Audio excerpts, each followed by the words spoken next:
जय हिंद दोस्तों, आप सभी का दीपक एजुकेशन प्रयागराज में स्वागत है। फ्रेंड्स, मैं पिछली क्लास में आप लोगों को सौर मंडल के बारे में बता रहा था कि सौर मंडल क्या है, सौर मंडल के अंतर्गत कौन कौन आते हैं। जैसे सौर मंडल का मुखिया या सौर परिवार का मुखिया कौन है? सूर्य है। सूर्य के चारों ओर जो ग्रह उपग्रह चक्कर लगा रहे हैं, आखिर क्यों चक्कर लगा रहे हैं, इसको भी आपको जानना है तो पिछली क्लास में आप जाकर देख सकते हैं। और विशेषकर मैं बात किया था पिछली क्लास में कि सूर्य के बारे में डिटेल से बात किए थे। सूर्य में जो सौर आंधियां आते हैं, सौर ज्वाले आते हैं, किस तरह से सन स्पॉट की उत्पत्ति होती है, उसका प्रभाव क्या होता है, और भी सारी चीजें डिटेल्स में बता चुका हूं। तो पिछले क्लास में मैं सूर्य को बताया था, उल्का पिंड टूटता हुआ तारा को बताया था, धूमकेतु या उच्छल तारा को बताया था ना। इन सभी को पिछली क्लास में मैं डिटेल से बता चुका हूं। फ्रेंड्स, जो मेरे नए व्यूअर हैं, अगर अभी तक वो क्लास नहीं देखे हैं तो प्ले लिस्ट से जाकर देख सकते हैं। आज मैं आप लोगों को ग्रह के बारे में डिटेल से बताने वाला हूँ। ग्रह, उपग्रह, किन ग्रहों को नागिन का ग्रह कहा जाता है, या किन ग्रह को युद्ध का देवता कहा जाता है, या देवताओं का ग्रह कहा जाता है, या पीला ग्रह कहा जाता है, या पृथ्वी से देखने पर पीला दिखाई देता है। इस तरह से आपके मन में कई प्रश्न आते होंगे, तो आज मैं उन सभी प्रश्नों को क्लियर करूंगा। फ्रेंड्स, तो आइए सबसे पहले ग्रह को सबसे पहले आप परिभाषित कि जो शास्त्रीय परिभाषा दी गई है 2006 में अंतरराष्ट्रीय खगोलीय संघ द्वारा। अंतरराष्ट्रीय खगोलीय संघ एक बैठक हुई थी 2006 में, और वो बैठक हुई थी प्राग शहर में। कहाँ पर? प्राग शहर में। और ये प्राग शहर है चेक गणराज्य में। कहाँ पर फ्रेंड्स? चेक गणराज्य में ये प्राग शहर है। और चेक गणराज्य की अगर बात करें फ्रेंड्स, तो यह यूरोप के एक देश है जर्मनी, दूसरा देश है पोलैंड, तो जर्मनी और पोलैंड के इसी सीमा के बीच एक देश है जिसका नाम है चेक गणराज्य। उसी चेक गणराज्य देश में प्राग नामक शहर में 2006 में अंतरराष्ट्रीय खगोलीय संघ की 26वीं बैठक हुई थी। उस बैठक में ग्रहों को परिभाषित किया गया शास्त्रीय ढंग से कि ग्रह किसे कह सकते हैं। वैसे तो अगर आप आकाश में देखेंगे तो तमाम पिंड टहल रहे हैं, नाच रहे हैं, तो सभी को तो ग्रह कह नहीं सकते हैं। आप देखेंगे पूरे सौर मंडल में टोटल 8 ग्रह हैं। पहले 9 ग्रह हुआ करता था, आखिर प्लूटो को क्यों हटाया गया, तो उसके बारे में भी मैं बताता हूँ अभी। तो सबसे पहले मैं ग्रह को परिभाषित करने का प्रयास करूंगा। तो ग्रह किसे कहेंगे आखिर? सबसे पहले आपके मन में आता होगा कि ग्रह किसे कहेंगे ना, किसे कहेंगे? क्या ग्रह क्या है या किसे कहेंगे? तो आप कह सकते हैं ग्रह वह आकाशीय पिंड है, ग्रह वह खगोलीय आकाशीय, वह खगोलीय पिंड है, ग्रह वह खगोलीय पिंड है जो, ऐसे आप परिभाषा याद कीजिए। ग्रह वह, याद करने की कोई जरूरत ही नहीं है, आपको अभी वैसे ही पता चल जाएगा कि ग्रह किसे कहते हैं। तो ग्रह वह खगोलीय पिंड है जो सूर्य के चारों ओर चक्कर लगाता है। सूर्य के चारों ओर कह सकते हैं, सूर्य के चारों ओर कह सकते हैं, या तरफ कह सकते हैं। क्या करता है? सूर्य का परिक्रमा करता है या चक्कर लगाता है ना। सूर्य का के चारों ओर परिक्रमा करता है, या सूर्य के चारों तरफ क्या परिक्रमा करता है, क्या खगोलीय पिंड। इसके अलावा वह अपनी एक निश्चित कक्षा में चलता है, परिक्रमा करता है। कैसी? वैसे नहीं कि यहाँ से जा रहा है वहां चला जाए, ऐसा कुछ नहीं। अपनी एक निश्चित कक्षा या पथ में क्या करता है? सूर्य की परिक्रमा करता है। ठीक, दूसरी विशेषता हो गई। ये खगोलीय पिंड की विशेषताएं। ग्रह आखिर किसे कहेंगे उसके बारे में मैं बता रहा हूँ ना। और तीसरी चीज ये होनी चाहिए कि ये अपनी अक्ष पर घूर्णन करना चाहिए। अपने अक्ष पर क्या? घूर्णन भी करना चाहिए। घूर्णन को ही कहते हैं परिभ्रमण। आपकी एक शब्दावली भूगोल में आती है परिभ्रमण। एक आता है परिक्रमण, एक होता है परिभ्रमण। तो जो अपनी अक्ष पर घूर्णन करता है उसी को परिभ्रमण करता है कहा जाता है, और जो सूर्य के चारों ओर परिक्रमा करते हैं उसी को परिक्रमण कहा जाता है। क्या? परिक्रमण कहा जाता है। तो ये भी आपको स्पष्ट हो गया होगा। इसके अलावा जो खगोलीय पिंड ये तो अपनी अक्ष पर घूर्णन भी करेगा, और इसके अलावा क्या होनी चाहिए? गुरुत्वाकर्षण शक्ति भी होनी चाहिए। गुरुत्वाकर्षण शक्ति भी होनी चाहिए। इसके अलावा स्वयं का प्रकाश नहीं होना चाहिए। स्वयं का प्रकाश नहीं होना चाहिए। स्वयं का प्रकाश नहीं होना चाहिए। मतलब जैसे पृथ्वी अपना क्या है? ग्रह है, लेकिन पृथ्वी के पास स्वयं का प्रकाश नहीं है, बल्कि सूर्य जैसे तारे से क्या प्रकाशित होती है पृथ्वी, और हमें जो दिन प्रतीक होता है वो सूर्य के कारण ही प्रतीक होता है ना। तो इस तरह से इसे ग्रह कहेंगे। तो ग्रह को वैसे ही नहीं कह सकते हैं किसी पिंड को कि ये ग्रह है। ग्रह बनने के लिए इन सभी विशेषताओं को होना अनिवार्य है। इसी के आधार पर 2006 में अंतरराष्ट्रीय खगोलीय संघ द्वारा इसे परिभाषित किया गया कि ग्रह वह खगोलीय पिंड है जो सूर्य के चारों ओर एक निश्चित सूर्य के चारों तरफ परिक्रमा करे। और कैसे? अपनी एक निश्चित कक्षा में, मतलब जैसे ये सूर्य है तो सूर्य की परिक्रमा अपने ही जैसे पिंड कोई है तो ऐसे अपने ही कक्षा में करे। जैसे ये मान लीजिए है तो ये पिंड यहाँ से ऐसे अपने ही कक्षा में परिक्रमा करे, ना कि ये यहाँ से इसके पथ में आ जाए या इसके कक्षा में आ जाए। तो इस तरह से नहीं होना चाहिए, बल्कि अपने एक निश्चित आकार बनाए, कक्षा बनाए हुए है, उसी कक्षा में या उसी पथ पर ये क्या करता है? परिक्रमा करता है सूर्य का। इसके अलावा ये अपने अक्ष पर घूर्णन भी करता है। अपने अक्ष पर घूर्णन का मतलब जैसे आप ऐसे इस तरह से घूमे चारों तरफ, तो अपने अक्ष पर घूर्णन करना होगा। जैसे आप जाते हैं जिस भी देवता के भक्त हो, चाहे मुस्लिम हो या हिंदू हो, मान लीजिए हिंदू आप हैं तो जैसे आप मंदिर की कहते हैं ना, जाइए 7 बार परिक्रमा करिए, 11 बार परिक्रमा करिए, 108 बार परिक्रमा करिए। तो क्या जो मंदिर के चारों ओर आप घूमते हैं उसे परिक्रमा कहते हैं। जो जब अपने आप को घूमते हैं तो उसे घूर्णन या परिभ्रमण कहते हैं। तो ये आपको स्पष्ट होना चाहिए। चौथी पांचवी चीज है कि स्वयं का प्रकाश नहीं होना चाहिए। मतलब कि पिंड के स्वयं का प्रकाश नहीं हो, दूसरे के प्रकाश से, किसी तारे के प्रकाश से प्रकाशित हो। जैसे पृथ्वी है, अपना मंगल ग्रह है, बुध है, ये क्या सूर्य के प्रकाश से प्रकाशित होते हैं। सूर्य के ऊष्मा से, ऊर्जा से दिन रात होते हैं इन सभी ग्रहों पर। तो आप इसे एक लाइन में लिख सकते हैं कि ग्रह वह आकाशीय पिंड है जो सूर्य के चारों ओर एक निश्चित कक्षा में चक्कर लगाता है, उसे ही ग्रह कहते हैं। एक लाइन में आप लिख सकते हैं सूर्य के चारों ओर चक्कर लगाने वाले आकाशीय पिंड को ही ग्रह कहते हैं। तो आपको परिभाषा एक क्लियर हो गई होगी। ये कब से क्लियर किया गया? 2006 से। आखिर प्लूटो को ग्रह की श्रेणी से क्यों हटा दिया गया? ये भी आपके मन में आता होगा कि प्लूटो को ग्रह की श्रेणी में क्यों हटा गया। तो जैसे ये सूर्य है, ये सूर्य है, क्या है? ये सूर्य है, और प्लूटो का स्थान 9वां था। क्या? प्लूटो का स्थान 9वां था। प्लूटो का स्थान 9वां था। इसके पहले एक ग्रह है वरुण, अभी मैं आपको बताऊंगा। इसके पहले एक ग्रह है वरुण। तो मान लीजिए वरुण ऐसे ऐसे सूर्य का चक्कर लगा रहा है। वरुण ऐसे इस तरह से सूर्य का चक्कर लगा रहा है, तो प्लूटो क्या करता था कि प्लूटो को तो ऐसे चक्कर लगाना चाहिए था। ग्रह का परिभाषा यही कहता है कि प्लूटो अपने ही पथ में चक्कर लगाए, लेकिन प्लूटो क्या करता था कि कभी कभी यह अपनी कक्षा से, मतलब अपने पथ से बिछुड़ कर आ जाता था। कहाँ?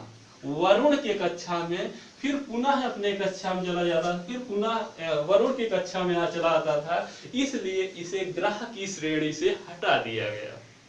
तो आपका यह भी कॉन्सेप्ट क्लियर हो गया होगा कि प्लूटो को आखिर क्यों ग्रह की श्रेणी से हटा दिया गया।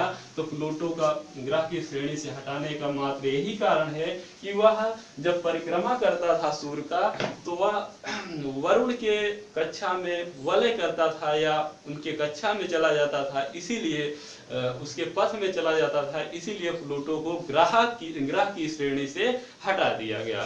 तो आपका ग्रह की परिभाषा क्लियर हुई। एक शब्द अभी मैं बताऊंगा आप लोगों को उपग्रह। तो उपग्रह किसे कहते हैं? तो वह आकाशीय पिंड जो ग्रह का चक्कर लगाए, मतलब जैसे ये पृथ्वी है, क्या पृथ्वी है, पृथ्वी के चारों ओर चंद्रमा चक्कर लगाती है। क्या पृथ्वी के चारों ओर चंद्रमा चक्कर लगाती है, पृथ्वी की परिक्रमा करती है, इसे क्या कहेंगे आप? उपग्रह कहेंगे। मतलब कि उपग्रह की परिभाषा क्या हुआ कि वह आकाशीय पिंड जो ग्रह के चारों ओर ग्रह का परिक्रमा करे या ग्रह के चारों ओर चक्कर लगाए, उसे ही उपग्रह कहते हैं। तो आपकी ये भी ग्रह उपग्रह हम आई होप आप लोगों को समझ में आ गया होगा। तो अब मैं आप लोगों को ग्रह को डिटेल से बताने वाला हूं। तो सबसे पहले मैं आप लोगों को बताऊंगा कि क्या है, सूर्य है ना। सबसे पहले आप जानिए सूर्य है, क्या है भैया? सूर्य है ना। सबसे पहले आप जानिए सूर्य है, सन ना, सूर्य है। क्या हुआ? सूर्य है। सूर्य के सबसे नजदीक की ग्रह की अगर बात की जाए तो सूर्य के सबसे नजदीक है बुध। क्या है? सबसे नजदीक है बुध, जिसे कहा जाता है मरकरी। इंग्लिश में क्या कहते हैं? मरकरी। बुध के बाद नंबर आता है शुक्र का। किसका नंबर आता है? बुध के बाद नंबर आता है शुक्र का। थोड़ा छोटा बनाए ताकि बन जाए, है ना। शुक्र का नंबर आता है, जिसे आप कहते हैं वेनस ना। बुध हो गया, शुक्र हो गया। तीसरे नंबर पर आता है पृथ्वी का नंबर। किसका नंबर? पृथ्वी का, जिसे आप कहते हैं अर्थ। चौथे नंबर पर, सॉरी इतना बड़ा तो आएगा ही नहीं, तो सबसे छोटा है क्या? बुध है। इंग्लिश में क्या कहते हैं इसे? मरकरी कहते हैं। बुध के बाद शुक्र है, शुक्र को क्या कहते हैं? वेनस कहते हैं। शुक्र के बाद पृथ्वी है, पृथ्वी को क्या कहते हैं? अर्थ कहते हैं ना। पृथ्वी के बाद मंगल है, पृथ्वी के बाद मंगल है, मंगल को मार्स कहते हैं। उसके बाद छोटी छोटी आकाशीय पिंडों की एक पट्टी पाई जाती है। क्या? छोटी छोटी आकाशीय पिंडों की पट्टी पाई जाती है, जिसे कहा जाता है क्षुद्रिकाएं, क्षुद्रिकाएं या क्षुद्रग्रह। इसके बाद आता है सबसे बड़ा पूरे सौर मंडल का ग्रह बृहस्पति। कौन सा? बृहस्पति, जिसे आप कहते हैं जुपिटर। बृहस्पति के बाद आता है शनि, शनि जिसे आप कहते हैं क्या? सैटर्न, जिसे आप सैटर्न कहते हैं। उसके बाद आता है अरुण, अरुण को आप क्या कहते हैं? यूरेनस। उसके बाद आता है वरुण, वरुण आता है। अब देखिए, सूर्य के सबसे नजदीक कौन है? बुध है, उसके बाद शुक्र है, पृथ्वी है, मंगल है, बृहस्पति है, शनि है, अरुण है, वरुण है। यही पूरे सौर मंडल में 8 ग्रह हैं। और अगर इसकी दूरी मान लीजिए पूछ ले, अगर बुध की दूरी पूछ ले कि बुध सूर्य से कितनी दूरी पर है, तो बुध सूर्य से 58 मिलियन किलोमीटर है। कितना? 58 मिलियन किलोमीटर। मान लीजिए शुक्र की पूछ ले कि सूर्य से शुक्र की दूरी कितने है, तो सूर्य से शुक्र की दूरी 108 मिलियन किलोमीटर है। अगर मान लीजिए पृथ्वी की पूछ ले तो 150 मिलियन किलोमीटर है। मंगल की मान लीजिए पूछ ले तो 228 मिलियन किलोमीटर है। अगर वहीं बृहस्पति का पूछ ले तो बृहस्पति काफी दूर पर है ना, तो इसकी हो जाएगी दूरी 778 मिलियन किलोमीटर, उसके बाद शनि की अगर बात करें हम, तो शनि की हो जाएगी दूरी 1487 मिलियन किलोमीटर। और अगर अरुण की बात करें तो 2870 मिलियन किलोमीटर दूरी पर है। वरुण की बात करें तो 4500 मिलियन किलोमीटर। तो आपको सभी दूरी नहीं याद करना है, केवल मैं आपको जानकारी के लिए बता दिया कि बुध सूर्य से 58 मिलियन किलोमीटर दूरी है, शुक्र 108, पृथ्वी 150, मंगल 228 और बृहस्पति 778, शनि 1487, अरुण 2870, वरुण 4500। केवल वरुण को याद करना है 4500। बृहस्पति का पूछ सकता है 778 मिलियन किलोमीटर है, ना कि किलोमीटर, मिलियन किलोमीटर मैं लिख चुका हूँ। तो आप इसे याद कैसे करेंगे, इसके दुगना पे है, देखिए 5 दूना 10 ना, 108 मिलियन किलोमीटर, 5 3 15 हो गया यहाँ, कितना 150 किलोमीटर, 5 चौक 20, 228 मिलियन किलो। अब यहाँ पर देखिए 778 मिलियन किलोमीटर है, फिर 7 गुना 14 और 8 को इधर कर देंगे, 7 को इधर, तो 1487 मिलियन किलोमीटर। 28 और 70 है, 14 गुना 28, 2870 मिलियन किलोमीटर। उसके बाद 4500 मिलियन किलोमीटर। इस तरह से भी आप याद करिए, लेकिन आपको याद केवल करना है बुध का 58 मिलियन किलोमीटर, पृथ्वी का 150 मिलियन किलोमीटर, बृहस्पति का 778, वरुण को भी याद कर सकते हैं 4500 मिलियन किलोमीटर। ये इसकी दूरी है। अगर यह बात की जाए कि बुध जो है ये दूरी के आधार पर हो गए, यही इनका क्रम है, क्रम हो गया, दूरी हो गया। अगर इसका घूर्णन की बात की जाए, क्या फ्रेंड्स, अगर घूर्णन की बात की जाए या परिभ्रमण की बात की जाए, इसका घूर्णन या परिभ्रमण की बात की जाए, तो बुध जो है ये 58 मिलियन किलोमीटर है और 58 दिन में यह अपना परिभ्रमण भी करता है। मतलब बुध जो ग्रह है यह अपने अक्ष पर 58 दिन में घूर्णन करता है या परिभ्रमण करता है। और वहीं अगर शुक्र की बात की जाए तो यह 243 दिन में, कितने दिन में, 243 दिन में।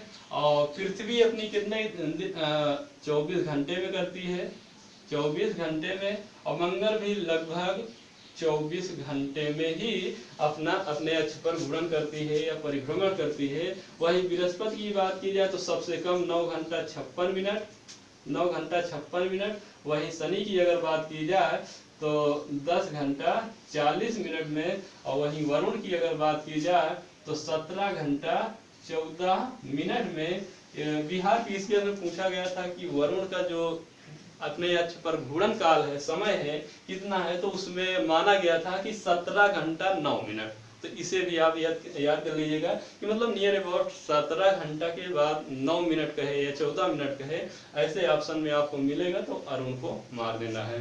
उसके बाद अगर वरुण की बात की जाए तो ये कहीं कहीं 16 घंटा मिलता है, कहीं कहीं 19 घंटे मिलता है। इसका क्या परिभ्रमण या घूर्णन करने का समय है। तो ये हो गया कि बुध 58 दिन में घूर्णन करता है या परिभ्रमण करता है, शुक्र 243 दिन में करता है, पृथ्वी और मंगल मात्र 24 घंटे में करते हैं ना। और बृहस्पति सबसे कम 9 घंटे 56 मिनट, शनि 10 घंटे 40 मिनट और अरुण है 17 घंटा 14 मिनट नियर अबाउट, और वरुण 16 या 19 घंटे। तो ये इनके घूर्णन काल अपने अक्ष पर। अब अगर बात हम करें कि सूर्य की परिक्रमा कितने दिनों में करते हैं, ये भी आपके मन में प्रश्न आता होगा कि सूर्य की परिक्रमा कितने दिन में करते हैं। तो बुध जो है यह 88 दिन में करता है। कितने दिन में, 88 दिन में। भाई सबसे नजदीक है सूर्य के तो सबसे कम समय में करेगा ना, तो 88 दिन लगता है सूर्य के चारों ओर बुध को परिक्रमा करने में। मतलब ऐसे इस साइड से इस साइड आता है, तो यहीं पर ये बुध का परिक्रमा 58 दिन है, 88 दिन है। उसके बाद अगर शुक्र की बात करें तो शुक्र करता है 243 दिन में। शुक्र 243 दिन में करता है। वहीं अगर पृथ्वी की बात की जाए तो आप जानते हैं 365 दिन में करता है, यानी 1 वर्ष में करता है। और मंगल का वहीं पूछ ले अगर, तो मंगल 687 दिन में करता है। कितने दिन में, 687 दिन में। और वहीं अगर बृहस्पति का पूछ ले तो लगभग 12 वर्ष। वहीं अगर शनि का पूछ ले तो लगभग 29 वर्ष। और वहीं अगर अरुण का पूछ ले तो लगभग 84 वर्ष। वहीं अगर वरुण का पूछ ले तो 164 वर्ष, 164 वर्ष। इतने दिनों में ये सूर्य की परिक्रमा करते हैं, इतने दिनों में ये ग्रह सूर्य की परिक्रमा करते हैं और इतने समय में अपने अक्ष पर घूर्णन करते हैं। ये दो टाइप के प्रश्न बनते हैं अनिवार्य रूप से, तीन टाइप के, एक दो तीन टाइप के हो गए। तो इसे भी आप सबको नहीं याद करना है। पृथ्वी को मान लीजिए याद ही है, मंगल को याद के 687, और इधर देखिए 12 वर्ष 29 वर्ष 84 वर्ष 164 वर्ष, वो भी याद हो जाएगा वैसे, और सबसे कम 88 दिन। तो यहाँ से स्पष्ट क्या हो जा रहा है कि जो वर्ष है सबसे छोटा वर्ष किसका होगा, बुध का होगा ना। जैसे पृथ्वी का एक वर्ष के कब कहते हैं, जब 365 दिन में पूरी पृथ्वी सूर्य के चारों ओर परिक्रमा कर लेती है एक बार 365 दिन में, तो उसे ही एक वर्ष कहा जाता है। तो ठीक इसी प्रकार से जब 88 दिन में बुध अपने सूर्य के चारों ओर परिक्रमा कर लेता है, तो इसे भी एक वर्ष कहा जाता है बुध के पास। बुध को एक वर्ष कितना दिन का कहेंगे, 88 दिन का हो रहा है। लेकिन वरुण का एक वर्ष कितने दिनों में हो रहा है, अपने पृथ्वी के अगर तुलना की जाए तो 164 वर्ष को वरुण का एक वर्ष होता है। क्लियर हुआ कि मतलब सबसे कम समय में बुध परिक्रमा करेगा, सबसे छोटा वर्ष जो होगा 88 दिन का वह बुध का होगा, और सबसे बड़ा वर्ष 164 वर्ष का एक वर्ष वरुण का होगा। ये भी आपका क्लियर हो गया होगा। बस ये भी आपका अगर डाउट हो केवल आप इतना याद करिए, बुध सबसे पहले परिक्रमा करता है, यहाँ सबसे छोटा वर्ष होता है, वरुण सबसे बाद में परिक्रमा करता है, इसलिए यहाँ पर सबसे बड़ा वर्ष होता है। बस इतना याद करिए। तो ये हो गया, क्रम हो गया, समय हो, घूर्णन या परिभ्रमण करने का समय हो गया। इसके अलावा ये कितने दूरी पर है ये भी हो गया, जो परिक्रमा करते हैं ये भी हो गया। अब आपको दिखाई दे रहा होगा शुक्र और अरुण का एरो, कि सभी का एरो तो उस साइड है ऊपर की ओर, लेकिन शुक्र और अरुण का एरो नीचे की ओर क्यों है? तो इसका कारण ये है फ्रेंड्स, जैसे ये क्या है, सूर्य है, ये क्या है, सूर्य है। तो सूर्य के चारों ओर जो ग्रह चक्कर लगा रहे हैं, वो सभी के सभी ऐसे इस दिशा में लगा रहे हैं, पश्चिम से पूरब की ओर लगा रहे हैं। कैसे? पश्चिम से पूरब की ओर लगा रहे हैं। लेकिन शुक्र और अरुण दो ऐसे मात्र ग्रह हैं जो पूरब से पश्चिम की ओर चक्कर लगा रहे हैं। सूर्य का पूरब से पश्चिम की ओर चक्कर लगा रहे हैं, इसीलिए मैं आपको एरो लगा के दिखा दिया हूं कि सूर्य अरुण ऐसे चक्कर लगाता है, बृहस्पति शुक्र भी ऐसे चक्कर लगाता है, मतलब क्लॉकवाइज। घड़ी ऐसे ही तो चलती है ना, ऐसे ही घड़ी चलती है ना, जैसे घड़ी है तो ऐसे पहले यहाँ बजे 1 बजेगा 2 बजेगा 3 बजेगा ऐसे ना। तो ठीक इसी प्रकार से शुक्र और अरुण भी ऐसे क्लॉकवाइज चक्कर लगाते हैं, घड़ी के दिशा में चक्कर लगाते हैं। बल्कि और इसके अलावा और जो सभी ग्रह 6 ग्रह हैं, वो सभी के सभी, जैसे बुध हो गया, पृथ्वी, मंगल, बृहस्पति, शनि और वरुण, ये सभी के सभी घड़ी की विपरीत दिशा में चक्कर लगाते हैं, यानी एंटी क्लॉकवाइज चक्कर लगाते हैं या घूमते हैं। ये भी आपका क्लियर हो गया। इसी के कारण शुक्र और अरुण पर जैसे अपने पृथ्वी पर सूर्यास्त कहाँ होता है, पूरब की ओर होता है। सूर्योदय पूरब की ओर होता है, लेकिन सूर्यास्त पश्चिम की ओर होता है। जबकि शुक्र और वरुण पर सूर्योदय जो होता है वो पश्चिम दिशा में होता है। कहाँ पर? पश्चिम दिशा में होता है। और सूर्यास्त जो होता है वो पूर्व दिशा में होता है। यही कारण है जो ये मतलब क्लॉकवाइज चक्कर लगाते हैं। यही कारण है सूर्योदय शुक्र और अरुण पर कहाँ? पश्चिम दिशा में होता है, सूर्यास्त पूर्व दिशा में होता है। जबकि और सभी ग्रह पे सूर्योदय पूर्व की ओर होता है, जैसे अपने पृथ्वी पर पूर्व की ओर होता है, ठीक उसी प्रकार और सभी ग्रह पर होता है, सूर्यास्त पश्चिम की तरफ होता है। तो सूर्योदय और सूर्यास्त वाला कॉन्सेप्ट भी आपका क्लियर हो गया होगा। अब आपको दिखाई दे रही होगी एक पट्टी, क्षुद्रिका। ये क्या है? ये छोटे छोटे पिंडों की एक पट्टी है। कहा जाता है लगभग 40,000 है, लगभग 40,000 है। और ये इस पट्टी को क्षुद्र ग्रह या क्षुद्रिकाएं कहते हैं। इस पट्टी को क्षुद्रग्राह या क्षुद्रिकाएं कहते हैं। इसका एक वेस्टा नामक क्षुद्रग्राह है। क्या वेस्टा नामक क्षुद्रिका है या क्षुद्रग्राह या एस्टेरॉयड है जो खुली आंखों से देखा जा सकता है। इसके अलावा है जैसे हार्मोज है, प्लास है ना, तो ये सभी भी क्या है, क्षुद्रग्राह है। इसे भी पूछा जाता है। अगर ये पूछ ले कि पृथ्वी से सबसे नजदीक का क्षुद्रग्राह कौन सा है, तो वो है एंटेंस है। क्या पृथ्वी से अगर पूछे कि क्षुद्रग्राह कौन सबसे नजदीक है, जैसे छोटे छोटे काफी पिंड है ना, लगभग 40,000 पिंड हैं, तो इन्हीं को सम्मिलित रूप से क्षुद्रिकाएं कहते हैं, एक पट्टी कहते हैं। तो इनमें से सबसे जो पृथ्वी के नजदीक है उसे एंटेंस कहते हैं। और अगर बृहस्पति के पूछे कि सबसे नजदीक कौन सा है, तो ट्रोजन्स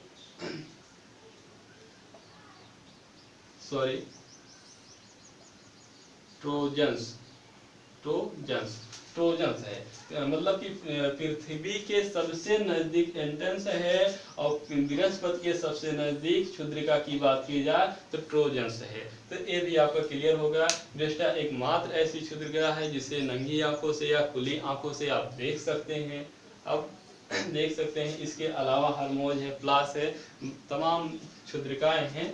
तो इन सब और के बारे में जानने की कोई आवश्यकता नहीं, केवल ट्रोजन से जानिएगा, एंटेंस जानिएगा जो पृथ्वी से दिखाई देता है, सबसे नजदीक है, और बृहस्पति के सबसे नजदीक ट्रोजन्स है। तो इतनी बात आपको क्लियर हो गई होगी फ्रेंड्स। इसके अलावा जब आप देखेंगे तो इसी क्षुद्रिका से जो अंदर की ओर है उसे आंतरिक ग्रह कहा जाता है। मतलब यहाँ से यहाँ तक जो बुध, शुक्र, पृथ्वी, मंगल है, इसे क्या कहा जाता है, आंतरिक ग्रह कहा जाता है।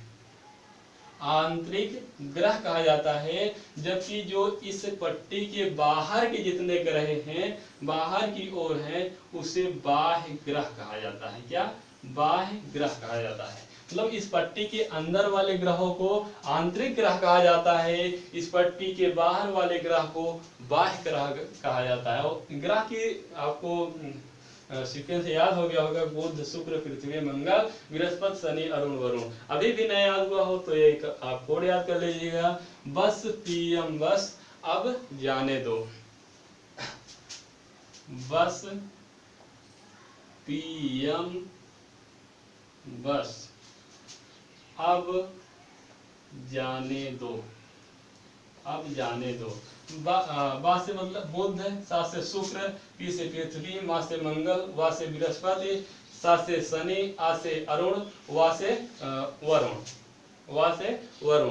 तो इस तरह से आप इससे भी याद कर सकते हैं सीक्वेंस, बस पीएम बस अब जाने दो, इस तरह से भी आप याद कर सकते हैं। अब जो ये आंतरिक ग्रह हैं, ये लोहे जैसे ठोस पदार्थों से मिलकर बने हैं, लोहे जैसे ठोस पदार्थों से मिलकर बने हैं, इसीलिए इसे पार्थिव ग्रह भी कहते हैं। क्या, पार्थिव ग्रह भी कहते हैं। और जो बाह्य ग्रह हैं, जो बाहर के ग्रह हैं, ये गैसों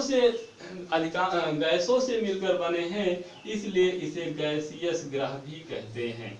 क्या, गैसियस ग्रह भी कहते हैं। तो दो नामों से जाना जाता है, एक अंदर इस पट्टी के अंदर वाले को आंतरिक ग्रह या पार्थिव ग्रह कहते हैं, बाह्य ग्रह को बाह्य ग्रह या गैसी ग्रह भी कहते हैं। क्यों गैसी ग्रह कहते हैं, क्योंकि ये जो ग्रह है बृहस्पति, शनि, अरुण, वरुण, ये सब गैसों से बने हैं, गैसों से बने हैं। ये पार्थिव ग्रह है तो इसका घनत्व क्या होगा, अधिक होगा। और अगर पूछा जाए पूरे सौर मंडल में किस ग्रह का सबसे ज्यादा घनत्व है, तो पृथ्वी का है। पृथ्वी का सर्वाधिक घनत्व है। क्या फ्रेंड्स, पृथ्वी का सर्वाधिक घनत्व है। और अगर पूछा जाए कि सबसे कम इन सभी ग्रहों में सबसे कम घनत्व किसका है, तो शनि का है। सबसे कम घनत्व किसका है, सबसे कम घनत्व किसका है, तो किसका है, शनि का है। अगर ये पूछ ले कि जो ये बाह्य ग्रह है, पहला प्रश्न, सबसे ज्यादा घनत्व किसका है? तो पृथ्वी का।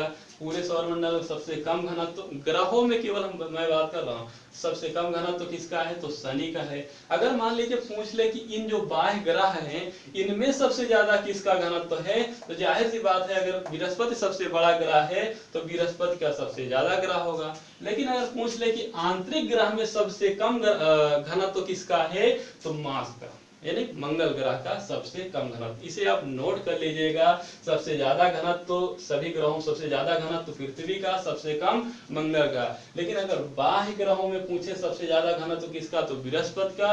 अगर आंतरिक ग्रहों में पूछे सबसे कम घनत्व किसका, तो मंगल का। ये सब बात आप नोट कर लीजिएगा। इसके बाद आप देखेंगे ये आंतरिक ग्रह है, बाह्य ग्रह तो याद ही हो गया होगा। सबसे अब पूछता है सबसे बड़ा ग्रह कौन है, या उसका क्रम मिलाने को कह देता है, 4 ऑप्शन दे देगा। तो सबसे बड़ा ग्रह है, आपको चित्र के माध्यम से भी दिखाई दे रहा होगा, सबसे बड़ा ग्रह है पृथ्वी, बृहस्पति, दूसरे नंबर पर शनि, तीसरे नंबर पर अरुण, चौथे नंबर पर वरुण है, 5वें नंबर पर पृथ्वी है, छठे नंबर पर शुक्र है, 7वें नंबर पर मंगल है और 8वें नंबर पर बुध है। अब याद कैसे होगा, तो याद देखो, ये जो बाहर वाले ग्रह हैं सब क्रम से सब बड़े हैं। सबसे बड़ा बृहस्पति, उसके बाद शनि, तीसरे नंबर पर अरुण, चौथे नंबर पर वरुण। लेकिन जो अंदर की ओर है, अब पृथ्वी है 5वें नंबर पे, 6वें नंबर शुक्र। क्यों ये इसके बाद है, क्योंकि शुक्र और पृथ्वी को जुड़वा वाहन भी कहा जाता है, ट्यून सिस्टर, जुड़वा वाहन कहा जाता है। जुड़वा वाहन क्यों कहा जाता है, क्योंकि जो इसका इन दोनों ग्रहों का व्यास है, जो आकार है, जो घनत्व है, लगभग बराबर है, इसलिए पृथ्वी की जुड़वा वाहन शुक्र को कहा जाता है, शुक्र का जुड़वा वाहन पृथ्वी को कहा जाता है। मतलब ये दोनों जुड़वा वाहन है या ट्यून सिस्टर है। तो 5वें नंबर पर ये सब घनत्व बराबर है, सब चीज आकार भी बराबर है, घनत्व बराबर है, व्यास भी बराबर है।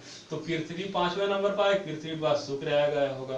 तो मंगल को पृथ्वी का सादृश्य कहा जाता है। मतलब पृथ्वी 24 घंटे में लगभग चक्कर घूमती है, घूर्णन करती है अपना, और मंगल भी अपना 24 घंटे में घूर्णन करती है। इसीलिए कहा जाता है, पॉइंट में लिख लीजिएगा कि पृथ्वी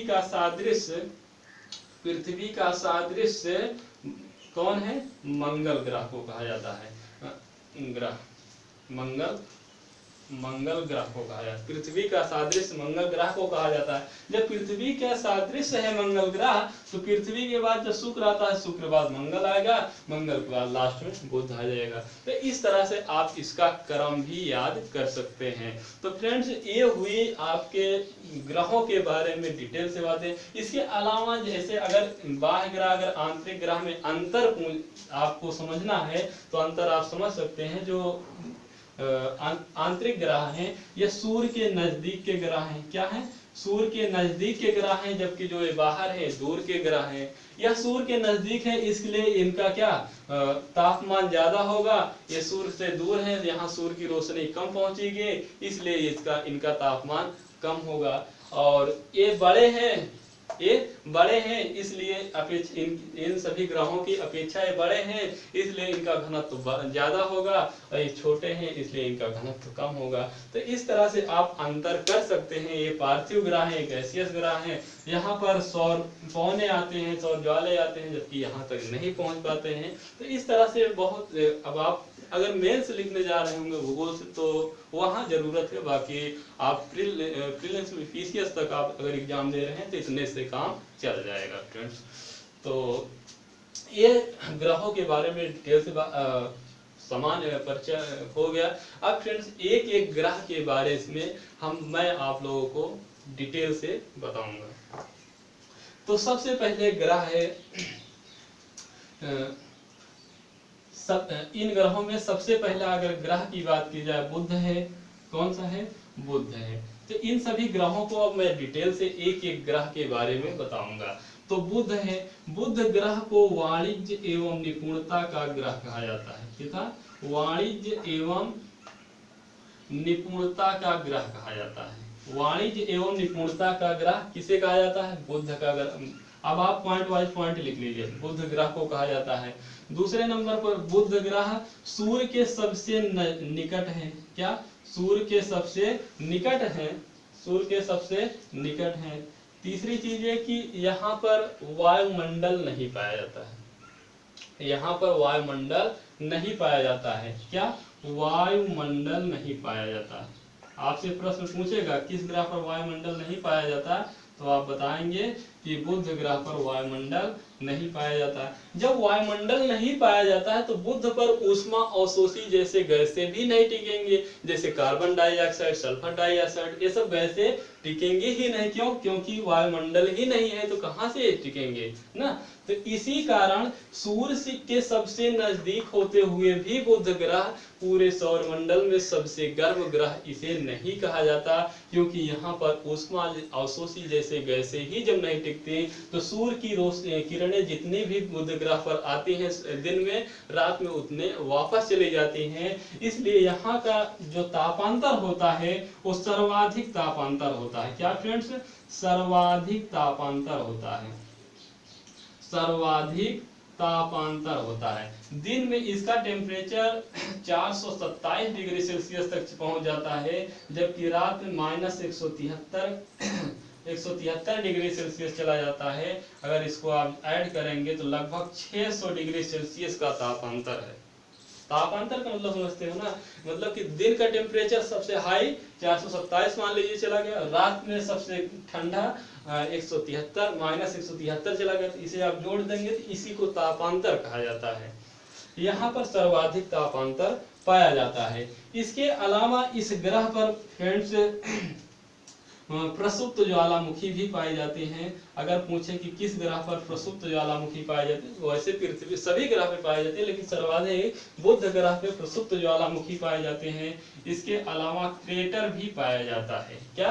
क्रेटर भी पाया जाता है। इसके अलावा क्रेटर भी पाया जाता है। तो ये सभी प्रसुप्त ज्वालामुखी हो गए, ये सभी बातें हुई। अब बुध और शुक्र के बुध एवं शुक्र के कोई उपग्रह नहीं है। क्या? कोई उपग्रह नहीं है।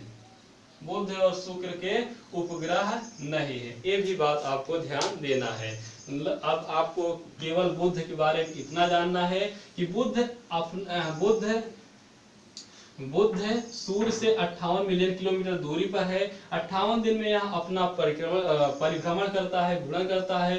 सूर्य की परिक्रमा 88 दिन में करता है, और इसे बुध ग्रह को वाणिज्य एवं निपुणता का ग्रह कहा जाता है। बुध ग्रह सबसे निकट है, नजदीक है ना, नजदीक होते हुए भी यह सबसे गर्म ग्रह नहीं है। क्यों नहीं है? क्योंकि यहाँ पर वायुमंडल नहीं पाया जाता है। यहाँ पर सर्वाधिक तापांतर पाया जाता है। दिन में 427 डिग्री सेल्सियस तक गर्म रहता है, लेकिन रात में इतना ठंडा हो जाता है, इसलिए इसे गर्म ग्रह नहीं कहा जाता। प्रसुप्त ज्वालामुखी और क्रेटर पाया जाता है। बुध और शुक्र के दोनों के ग्रहों के पास कोई भी उपग्रह नहीं है। जैसे पृथ्वी के पास चंद्रमा उपग्रह है ना, तो बुध और शुक्र के पास उपग्रह नहीं है। ये हो गया बुध के बारे में। अब अगर मैं शुक्र की बात करें तो शुक्र को सुंदरता की देवी कहा जाता है। क्या?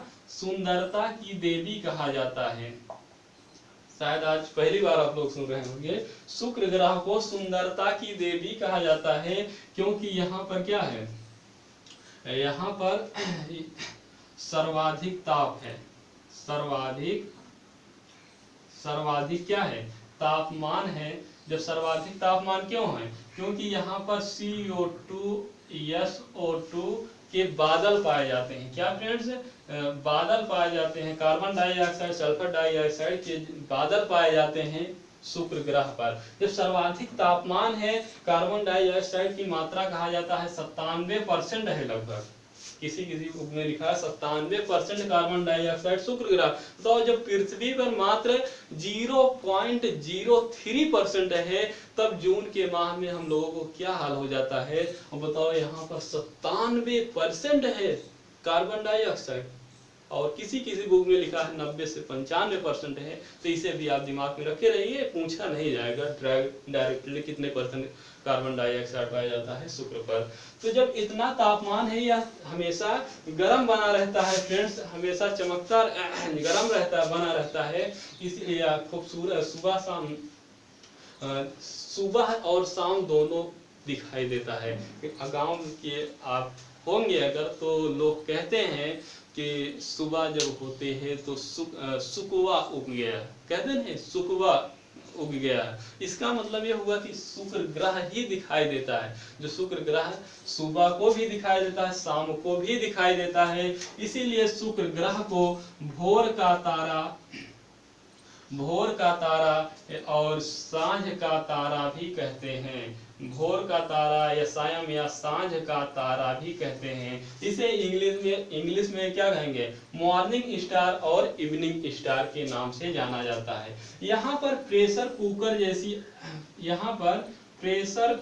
जैसी आवाजें आती हैं। क्या प्रेशर कुकर जैसी शुक्र ग्रह पर आवाजें आती हैं, इसलिए इस ग्रह को प्रेशर कुकर भी कहा जाता है। और इसका सूर्योदय किसकी ओर होता है, तो आपको मैं पहले ही बता चुका हूँ। इसका सूर्योदय पश्चिम की ओर होता है, जबकि सूर्यास्त पूरब की ओर होता है, शुक्र और अरुण का। तो दो ऐसे ग्रह हैं। तो शुक्र के बारे में केवल इतना आपको ध्यान देना है कि शुक्र सूर्य से 108 मिलियन किलोमीटर दूरी पर है। 243 दिन में यह अपना घूर्णन करती है और 225 दिन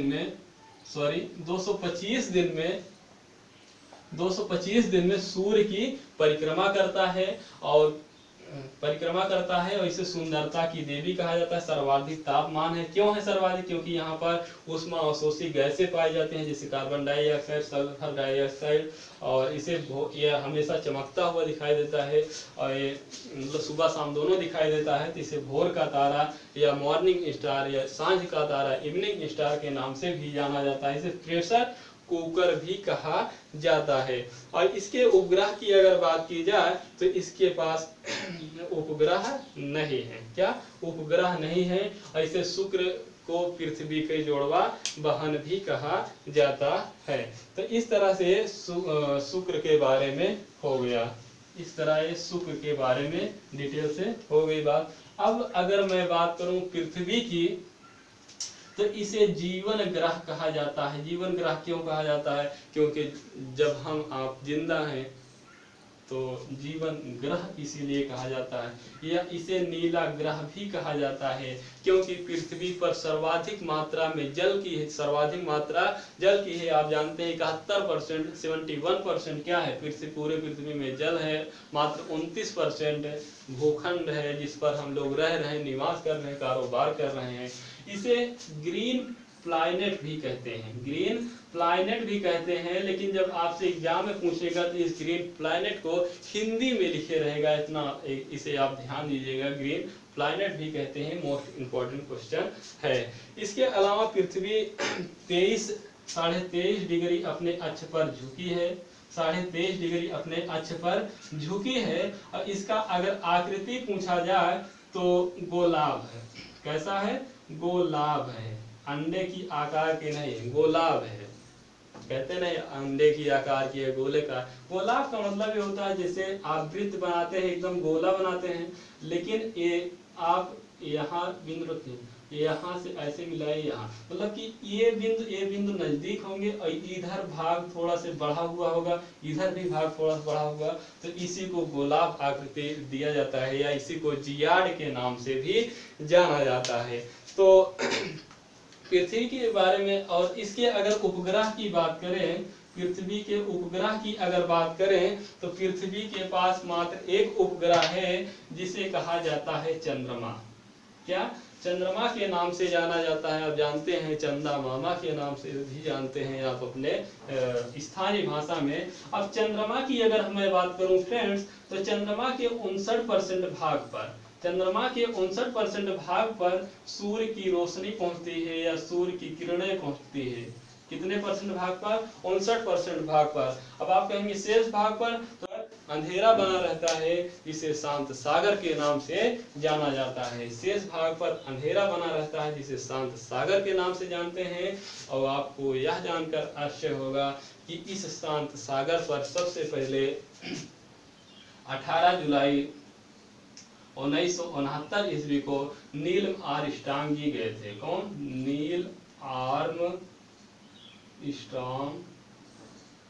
नील आर्मस्ट्रांग जी गए थे। ये अमेरिकी वैज्ञानिक थे, चंद्रयान यात्रा किए थे। इनके साथ और एक लोग व्यक्ति थे, उन्हें आप कमेंट बॉक्स में लिखिएगा तो उनका नाम भी आपको याद हो जाएगा। कमेंट बॉक्स में जरूर लिखिएगा, ढूंढिएगा नेट से या बुक से। तो पृथ्वी के बारे में मात्र इतना। जीवन ग्रह इसे कहा जाता है, या नीला ग्रह ग्रीन प्लैनेट कहा जाता है। 23.5 अंश झुकी हुई है। इसका आकृति गुलाब है। इसके एक उपग्रह है जिसे चंद्रमा कहते हैं। चंद्रमा पर 59% सूर्य की रोशनी पहुंचती है। 18 जुलाई 1969 को नील आर्मस्ट्रांग महोदय जी ने इसी शांत सागर पर उतरे थे। इस अंधेरे वाले भाग को शांत सागर कहा जाता है ना, तो इसी शांत सागर पर उतरे थे। अब मैं बात करूंगा मंगल की। अगर मंगल ग्रह की बात करें तो इसे लाल ग्रह कहा जाता है। क्या? इसे लाल ग्रह कहा जाता है। इसे देवताओं का ग्रह कहा जाता है। सॉरी, युद्ध का देवता कहा जाता है। युद्ध का देवता के नाम से भी जाना जाता है। इसे लाल ग्रह कहा जाता है। किसे? मंगल को लाल ग्रह कहा जाता है, युद्ध का देवता कहा जाता है। लाल ग्रह आखिर क्यों कहा जाता है? क्योंकि यहाँ पर आयरन ऑक्साइड की मात्रा अधिक है। आयरन ऑक्साइड की मात्रा सर्वाधिक है, इसलिए यहाँ की जो सतह है वो लाल दिखाई देती है, इसीलिए इसे लाल ग्रह कहा जाता है। और इसकी सतह लाल दिखाई देती है, लाल पूरा लाल लाल दिखाई देती है। और युद्ध में क्या होता है? जहाँ पर युद्ध होता है, जैसे महाभारत हुआ था, रामायण हुआ था, तो वहाँ की भूमि क्या लाल हो गई थी, इसलिए इसे युद्ध का देवता भी कहा जाता है। तो मंगल को लाल ग्रह या युद्ध का देवता भी कहा जाता है। इसके अलावा अगर मंगल ग्रह की बात करें तो इस पर सबसे ऊंचा एक पर्वत है जिसे कहा जाता है निक्स ओलंपिया। क्या? निक्स ओलंपियन भी कहीं किसी बुक में लिखा होगा। इसकी अगर बात करें फ्रेंड तो यह माउंट एवरेस्ट का 3 गुना ऊंचा है। आप समझ सकते हैं कि पूरे विश्व में सबसे ऊंचा पर्वत नेपाल में स्थित है, जिसे माउंट एवरेस्ट के नाम से जाना जाता है। यह जो निक्स ओलंपिया पर्वत है मंगल ग्रह पर, इस माउंट एवरेस्ट का 3 गुना ऊंचा है। 3 गुना ऊंचा है निक्स ओलंपिया है। इसके अलावा एक जागृत ज्वालामुखी है जिसे ओलंपस मोन्स के नाम से जाना। ओलंपस मोन्स के नाम से जाना जाता है। यह जागृत ज्वालामुखी है, यह सबसे ऊंची या सबसे बड़ा ज्वालामुखी है ओलंपस मोन्स। यह कहाँ पर है? मंगल ग्रह पर है। इसके अलावा फ्रेंड्स मंगल ग्रह पर वाष्पीय पट्टी पाई जाती है जिसे ग्रीन लॉक्स कहा जाता है। क्या फ्रेंड? जिसे ग्रीन लॉक्स कहा जाता है। इस ग्रीन लॉक्स होने के कारण मंगल ग्रह पर यह व्यक्त किया जा रहा है कि यहाँ पर जीवन की संभावना है। इसीलिए मंगल ग्रह पर विभिन्न देशों के लोग उपग्रह भेज रहे हैं वहाँ पर जानने के लिए, मंगल ग्रह को जानने के लिए अच्छे से कि वाष्पीय पट्टी जो पाई जा रही है वास्तव में क्या है, भविष्य में पानी का निर्माण कर सकती है या नहीं, यहाँ जीवन जीना संभव है या नहीं। तो ग्रीन लॉक्स पाए जाने के कारण यहाँ संभावना व्यक्त की जा रही है कि मंगल ग्रह पर भी जीवन यापन हो सकता है। जैसे 2019 में अपना मंगलयान भी गया था, भारत का अपना भारत का खुद का मंगलयान मिशन गया था। तो वहां से जब पहली तस्वीर खींची थी, भेजी थी, तो आप न्यूज़पेपर में देखे होंगे बिल्कुल लाल दिखाई दे रही थी। तो ये ऐसे भी याद कर सकते हैं लाल ग्रह या योद्धाओं का देवता। तो मंगल ग्रह के बारे में मात्र इतना है आपको जानना है कि यह 24 घंटे में अपना घूर्णन करती है, 687 दिन में सूर्य की परिक्रमा करता है, 228 मिलियन किलोमीटर दूरी है सूर्य से मंगल तक की, और इसे लाल ग्रह या युद्धों का देवता कहा जाता है। आयरन ऑक्साइड पाया जाता है। निक्स ओलंपिया पर्वत पाया जाता है जो माउंट एवरेस्ट 3 गुना ऊंचा है। ओलंपस मॉन्स पाया जाता है। Green house. इसके अलावा इसके 2 उपग्रह हैं। क्या? 2 उपग्रह हैं जिसे एक फोबोस और डीमोस के नाम से जाना जाता है। फोबोस और दूसरा है डीमोस। फोबोस बड़ा है और डीमोस छोटा है। यह डीमोस मंगल का ही नहीं पूरे सौर मंडल का सबसे छोटा उपग्रह है। सबसे छोटा क्या है? उपग्रह है। पूरे सौर मंडल का सबसे छोटा उपग्रह कौन है अगर पूछे तो डीमोस है। तो किसका ग्रह है? तो मंगल। मंगल के पास 2 उपग्रह हैं, फोबोस डीमोस। देखिए बुध और शुक्र के कोई उपग्रह नहीं। पृथ्वी के पास एकमात्र उपग्रह चंद्रमा। मंगल के पास 2 उपग्रह है जिसे फोबोस और डीमोस के नाम से जाना जाता है। जिसे फोबोस और डीमोस के नाम से जाना जाता है। अब अगर मैं बात करूं पृथ्वी बृहस्पति की, अब अगर मैं बात करूं बृहस्पति के, तो इसे युद्ध का देवता कहा जाता है। युद्ध का देवता, लास्ट में क्या आ रहा है? देवता आ रहा है। तो बृहस्पति को देवताओं का ग्रह कहा जाता है। बृहस्पति को देवताओं का ग्रह कहा जाता है। बृहस्पति को देवताओं का ग्रह कहा जाता है। इसे युद्ध का देवता, इसे देवताओं का ग्रह कहा जाता है। इसके अलावा इसे पीला ग्रह भी कहते हैं। इसके अलावा इसे पीला ग्रह भी कहते हैं। और इसका आकार अगर देखा जाए तो पूरे सौर मंडल में सबसे बड़ा आकार है। पूरे सौर मंडल में सबसे बड़ा ग्रह है ना। पूरे सौर मंडल में सबसे बड़ा और भारी ग्रह है। इसके अलावा अगर मैं बात करूं फ्रेंड्स, तो इसे तारा सादृश्य भी कहते हैं। क्या? तारा सादृश्य भी कहते हैं। तारा सादृश्य क्यों कहते हैं? यह तारे की जैसे दिखाई देता है, इसका मतलब हुआ ना। सादृश्य मतलब उसी के जैसे दिखाई देना।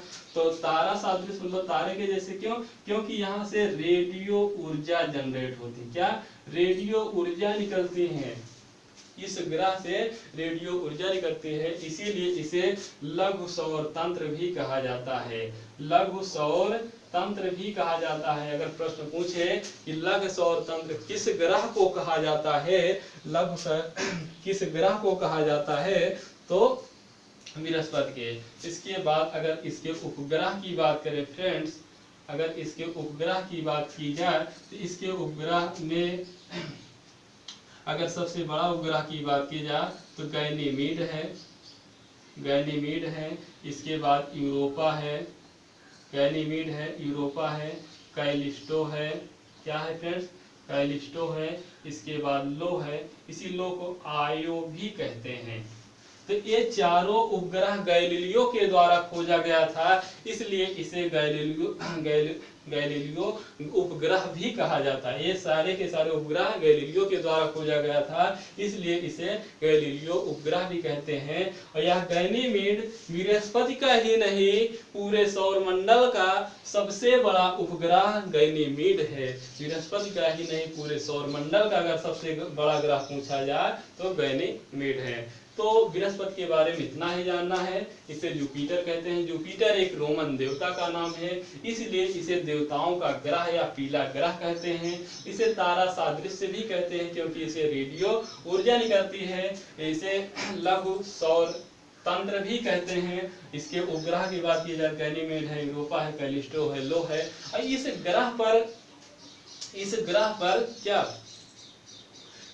ग्रह पर गड्ढे पाए जाते हैं बड़े बड़े, वहां से आग की लपटें निकलती रहती है, जिसे मास्टर ऑफ गॉड कहा जाता है। जिसे मास्टर ऑफ गॉड के नाम से भी जाना जाता है। और 9 घंटा 56 मिनट में पूरे सभी ग्रहों में सबसे कम समय में अपने अक्ष पर घूमता है। कौन? बृहस्पति। 9 घंटे 56 मिनट में। और 778 किलोमीटर दूरी है सूर्य से, और 12 वर्ष में सूर्य की परिक्रमा करता है। तो ये बृहस्पति के बारे में हमारे ख्याल से इससे ज्यादा प्रश्न नहीं पूछा जाएगा। जो इसका यूरोपा एक उपग्रह है, उस पर भी ग्रीन लॉक्स पाए जाते हैं मंगल ग्रह की तरह। इसलिए वहां भी जीवन की तलाश संभावना है।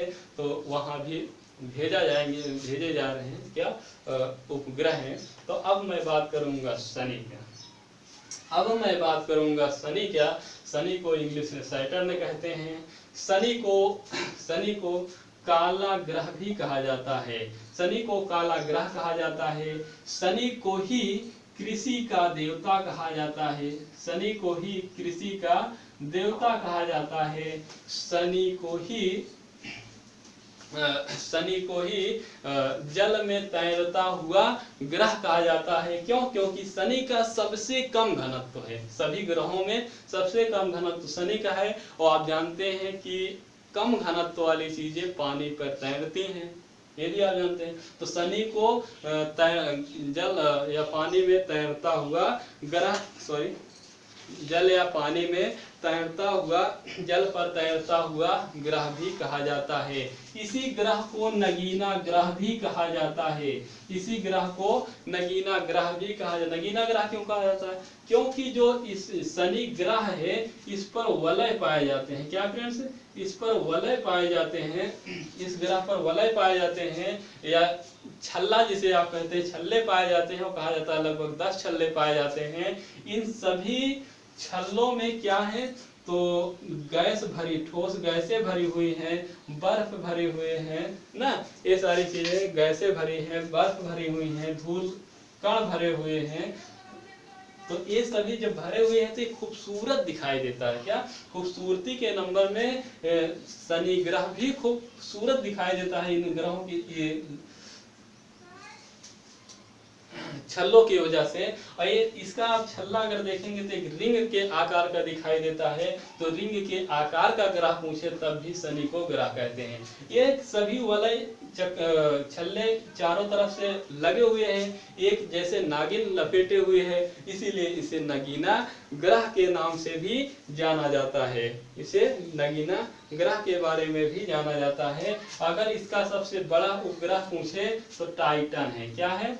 टाइटन है। टाइटन पूरे सौर मंडल का सबसे बड़ा उपग्रह बृहस्पति का गैनीमीड है। दूसरे नंबर पर टाइटन है। पूरे सौर मंडल का दूसरे नंबर पर टाइटन बड़ा उपग्रह है। और सबसे छोटा मंगल का डिमोस है, ये भी आप जानते हैं। अब मैं बात करूंगा अरुण का। तो अरुण को इंग्लिश में क्या यूरेनस कहते हैं। अरुण को हरा ग्रह भी कहते हैं, हरा या हरित ग्रह भी कहते हैं। क्यों? क्योंकि यहाँ पर मीथेन गैस की अधिकता है। किसकी? मीथेन गैस की अधिकता है, इसलिए इसे हरित या हरा ग्रह भी कहा जाता है। किसे? अरुण को। इसके अलावा इसे अरुण को यह 82 डिग्री लगभग झुका हुआ है। कितना? 82 डिग्री लगभग अपने अक्ष पर झुका हुआ है, इसीलिए इसे लेटा हुआ ग्रह भी कहते हैं। क्या? लेटा हुआ ग्रह कहते हैं। या इसी को लुढ़कता हुआ ग्रह भी कहते हैं, या इसी को ड्रम प्लैनेट भी कहते हैं। तो इन सभी नामों से जाना जाता है। इसे स्वर्ग का देवता भी कहते हैं। स्वर्ग का देवता भी कहते हैं। किसको? अरुण को। अगर इसके उपग्रहों की अगर संख्या पूछे तो जैसे पृथ्वी का 1 है, मंगल का फोबोस डिमोस 2 है, बृहस्पति का 71 है, और शनि का 82 है। मतलब पहले 62 उपग्रह था, फिर 20 उपग्रह खोजे गए, इस तरह से 82 उपग्रह हो गए। वहीं अरुण का अगर पूछा जाए तो 27 उपग्रह है, और वरुण का पूछा जाए तो 14 उपग्रह हैं। तो इस तरह से इनके उपग्रहों की भी संख्या हो गई। और अरुण और वरुण को सहोदय भाई भी कहा जाता है। वरुण में भी मीथेन गैस की अधिकता है, ये भी हरा ही दिखाई देता है। और इसका 16-19 घंटे में अपने अक्ष पर घूर्णन करता है। 4500 मिलियन किलोमीटर दूरी पर है। 164 वर्ष पर क्या परिक्रमा करता है सूर्य का। और अरुण 84 वर्ष में करता है परिक्रमा, 17 घंटा 14 मिनट में। और इन दोनों को सहोदय भाई भी कहा जाता है। क्या? सहोदर भाई कहा जाता है। मतलब पृथ्वी और शुक्र को जुड़वा वाहन कहा जाता है, और अरुण और वरुण को सहोदय भाई भी कहा जाता है। और इसके अलावा अरुण में भी वलय पाया जाता है। तो इस तरह से फ्रेंड्स सभी ग्रह हो गए, उपग्रह हो गए, क्षुद्र ग्रह भी हो गए। इस तरह से ग्रह की एक क्लास और ग्रह के साथ ही साथ सौर मंडल की एक क्लास अब समाप्त होती है फ्रेंड्स। इसके बाद अगला टॉपिक देखा जाए, नहीं तो अगला टॉपिक देखा जाएगा। थैंक यू फ्रेंड्स, शुक्रिया, धन्यवाद।